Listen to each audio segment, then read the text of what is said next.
come before the court is in re SL. You will have 15 minutes to present your argument. The other side is not present, so please keep your voice up, stay behind the podium. Remember, you shouldn't use the names of children or minors. You can refer to those folks by initials or general terms. The judges have read your brief and already briefs, both briefs. Well, actually, there's no brief on it. And are ready to proceed when you are. Okay, thank you.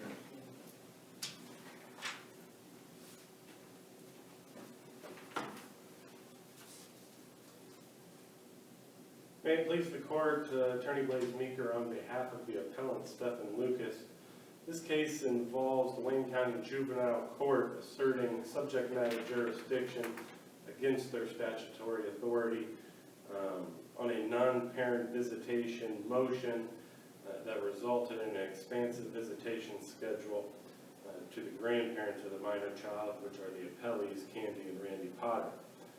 The appellant has presented 3 assignments of error for the court to consider. The first is in regards to the court having erred as finding that they had subject matter jurisdiction. Should this court find that there is no subject matter jurisdiction, appellant is requesting that the court vacate the prior orders of the Wayne County Juvenile Court and as void ad initia. Should the court not find that appellant's first assignment of error is determinative, appellant would request that the court look to appellant's second and third assignments of error. Second assignment of error, which involves Mr. Lucas as the appellant's due process rights being violated as the father of this minor child, and his wishes and concerns not being given special weight. And finally, the third assignment of error is in regards to the unreasonableness of the visitation schedule that the court did grant. The Wayne County Juvenile Court may exercise jurisdiction according to statute.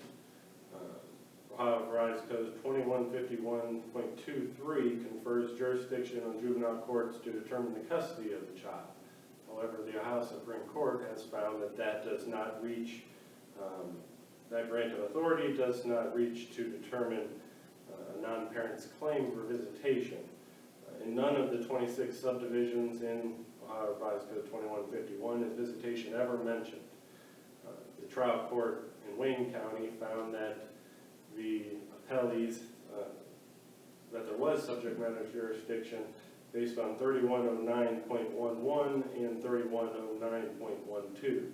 Those sections are both found in the Domestic Relations Code section that governs the matters that domestic relations courts have authority to rule on. Counsel, Yes, the court here, though, had jurisdiction to start out with regarding this child. That is correct, Your Honor. It started as a private parenting action brought by father. Father and mother eventually came to an agreement. That matter was reinstituted. Mr. Lucas was given emergency custody, and then the appellees filed their motion. So my point is, the trial court is just saying, look, I had the jurisdiction to begin with, and all I'm doing is enforcing now. Well, I believe that there's 2 reasons, Your Honor, why the jurisdiction was not here. First, I believe that the appellants or the appellees never filed a complaint. 3109.11 and 12 both require that a complaint be filed to make a claim in requesting the Court of Common Pleas to order reasonable companionship time. They filed a motion. The first motion was actually filed prior to mother's death. The second motion was filed about 2 weeks after. It was an amended motion, and thereafter father filed his motion to vacate. I believe that the court would have been divested of subject matter jurisdiction upon Mr. Lucas, the appellant, receiving custody of the minor child. Well, let's take a step back on the motion argument. Yeah. That was complaint. Once an action's filed, so they're now a pending matter in front of the court, can a party then file a motion rather than a complaint once an action has been pending? I believe that they could, however, in the right court, Your Honor. I believe the Domestic Relations Court is the correct court where the motion should have been filed. Would domestic relations become the right court after a mother had passed away and there was just a visitation action between the grandparents and father? Would that have been during the time the mother was surviving? After she passed away, Your Honor. I don't believe that the appellees would have any rights to request grandparent visitation prior to mother's passing. They were unmarried parties, were they not? They were unmarried, Your Honor. So that would have given them some right under one of the statutes, I forget if it's 11 That's or correct. 12, but one right to file for visitation because the parents weren't married. That's correct.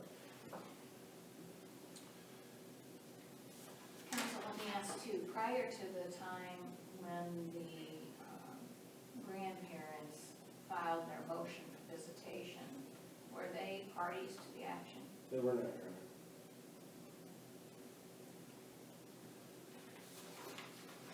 One case that was cited by the appellant in his brief comes out of this court. It's in Ray R.G.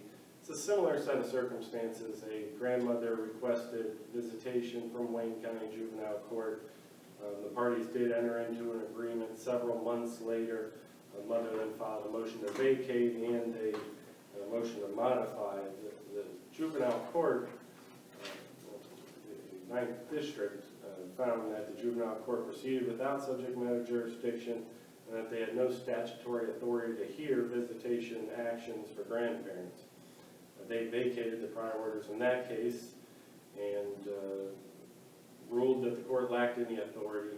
If I recall, the trial court distinguished RG based upon the fact that that was an original action for visitation rather than someone joining into an already existing custody case. They did, Your Honor. They also distinguished the distinctions between having a joint court, a family court, and a domestic relations court that are in one, and also cases coming as a dependency neglect case. Our position, Your Honor, would be that the cases are similar and that the subject matter jurisdiction, once custody was granted to Mr. Lucas and the grandparents had never actually filed a motion for custody, just or a complaint or motion for custody, rather a motion for visitation, that Wayne County would have been divested of their jurisdiction.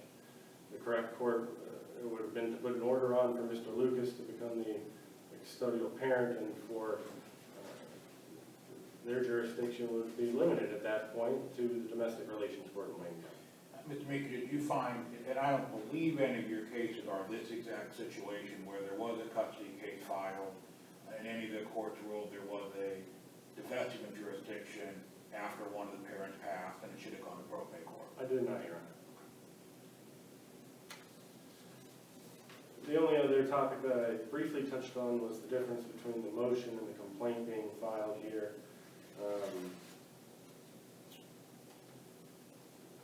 This was done by a motion on a pre-printed court form. There was never a complaint served on the appellant in this case, so we believe that the court would not have jurisdiction for not following 3109.12. Should the court find that the Wayne County Juvenile Court did have subject matter jurisdiction, I ask that the court look to the assignments of error, the second and the third assignments of error. The United States Supreme Court has stated that the right to raise one's children is an essential, basic civil right. Courts are obligated to afford special weight and wishes of parents. It's a fundamental liberty interest, and that a presumption that a fit parent acts in the best interest of their children.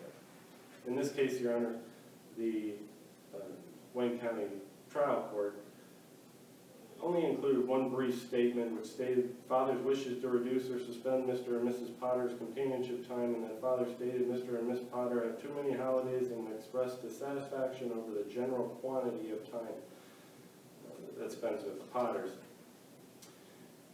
I believe that that brief statement doesn't encompass the wishes and concerns of Mr. Lucas, the appellant.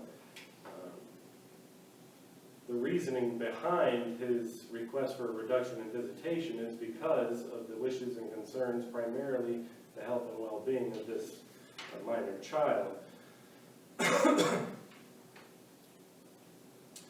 Mr. Lucas's position at trial and shown through the evidence at trial is that 88 overnights with the grandparents is not doing anything beneficial for this minor child, but is causing detriment.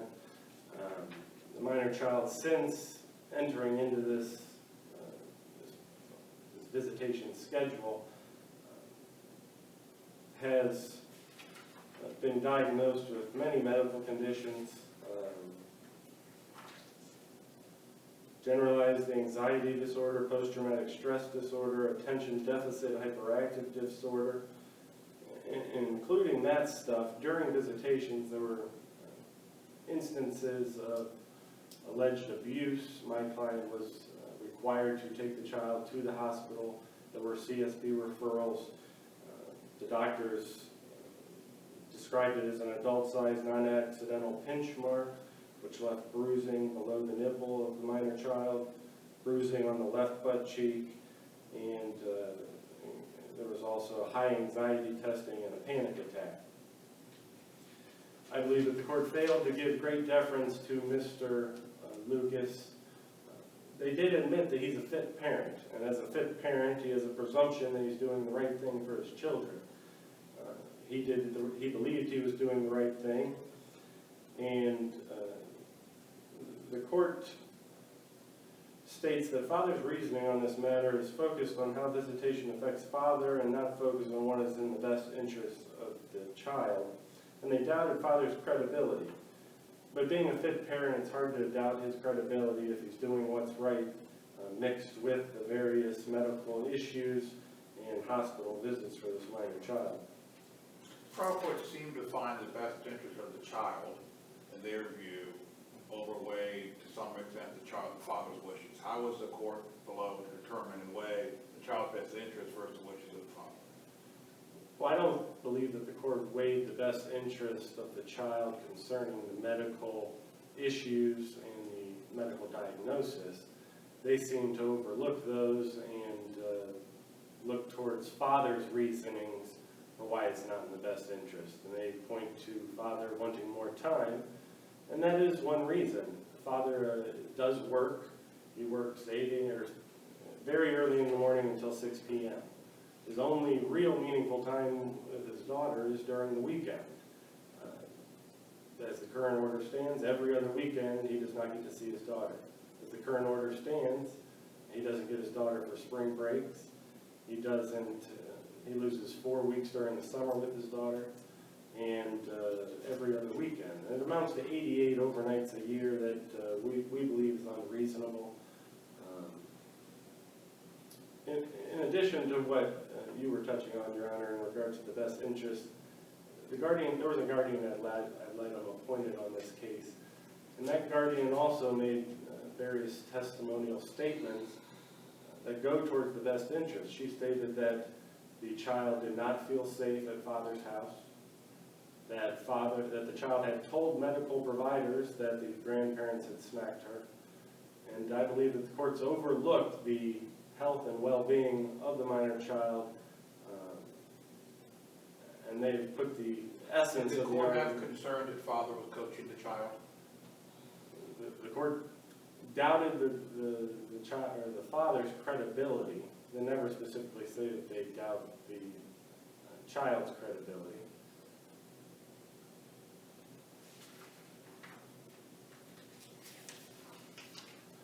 So I believe that the trial court failed to properly consider the health and safety relating to the bruising and the medical conditions, and that was the best interest that should have been looked at, not father's reasons for reducing the visitation based on those issues.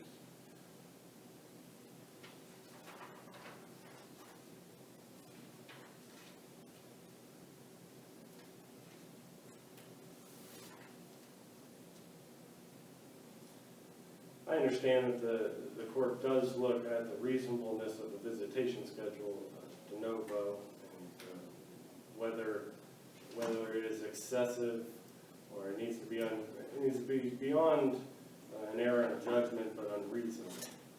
I believe that this order meets that standard. It is unreasonable, the schedule that has been imposed.